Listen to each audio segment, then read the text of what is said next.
Welcome back, everyone. Ready for another deep dive? Today we're taking a closer look at the 2024 action thriller, The Painter. Oh, yeah. Definitely a film that's been generating a bit of buzz. Exactly. We've got that really detailed review from Movie Can Ticket Films, and honestly, it made me want to go beyond the usual, just the basic plot points and all that. Yeah, makes sense. So today we're going to try to unpack what makes The Painter tick, really try to find out what they did well, what they didn't, and hopefully uncover some stuff that you might not have noticed just from watching the trailer or, reading a basic synopsis. I like it. I'm packing it. I'm in. Let's do it. All right, so right off the bat, The Painter throws us into the life of Peter, retired CIA agent who's trying to find some peace and quiet. Ah, so he's an artist. Is that? Yeah, he's taking up painting, kind of a classic reluctant hero kind of setup, trading in that world of espionage and all that for something a little more peaceful. It makes you wonder if he ever really gets out of that life, though, right? Right, well, that's the thing. His past comes back to haunt him, literally, in the form of this mysterious woman, Naomi. Okay, so right away we got this classic trope, but like you said, it always comes down to the actor, right? Can they sell that inner conflict? What did Movie Tickets say about Charlie Weber? Is he up to the task? Oh, yeah, they were totally on board with his performance. They even said that Weber absolutely nails Peter's inner turmoil, that struggle between wanting this quiet life but still having those instincts, the reflexes. Makes sense. So he's probably haunted by some stuff too, huh? Exactly. Yeah. They actually highlighted this one scene in the review where Peter's in his studio surrounded by all these paintings, but there's just something in his eyes. Apparently Weber's facial expressions in that scene are incredible. You could just see the weight of his past. Oh, wow. I always love it when an actor can say so much with just a look. Right.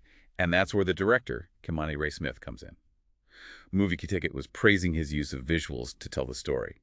They described the cinematography as moody and atmospheric, especially in those quieter, more character-driven moments. Interesting. So less is more in this case. Exactly. Like in that studio scene, they talked about the play of light and shadow, how it almost isolates Peter visually, reflecting his inner state.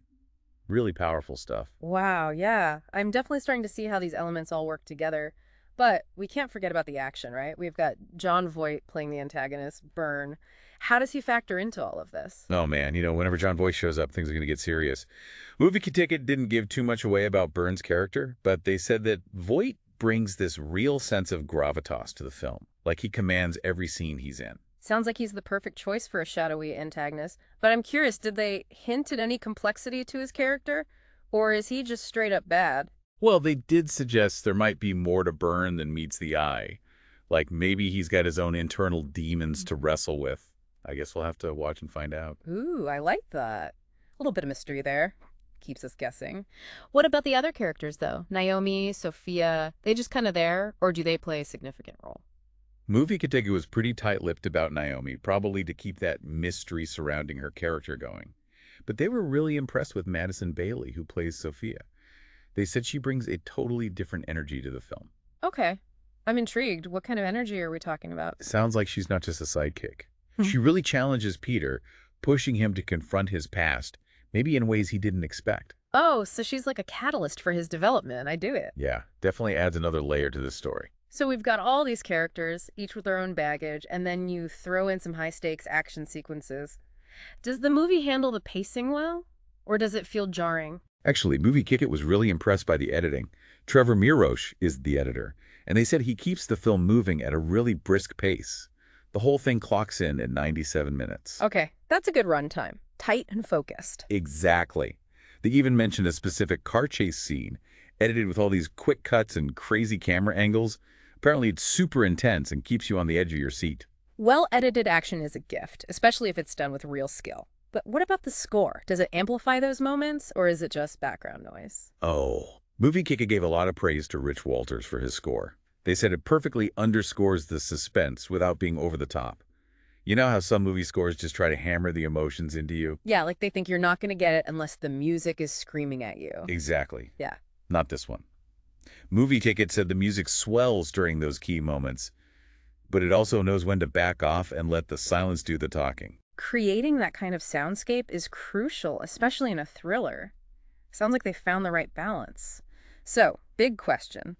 Does Movie Ticket think The Painter is worth watching? They gave it a big thumbs up, called it a must-watch for action thriller fans. But it's not just about the action, you know? They also talked about how it tackles some pretty deep themes like identity and coming to terms with the past. Right, like how much of our past do we actually leave behind, and what happens when it catches up to us? Right. Like Peter trying to find peace through art, but ultimately being dragged back into this world of violence. It definitely makes you think. It does. It raises questions about who we are and the choices we make when confronted with our past selves. I love that. It's not just mindless entertainment, but something that stays with you. Exactly. And that's what elevates The Painter above your typical action flick. It's got those thrilling moments, but also that extra layer of depth. So, for all of you listening, have you ever felt that pull between wanting to escape your past and being inevitably drawn back in? It's definitely something to ponder.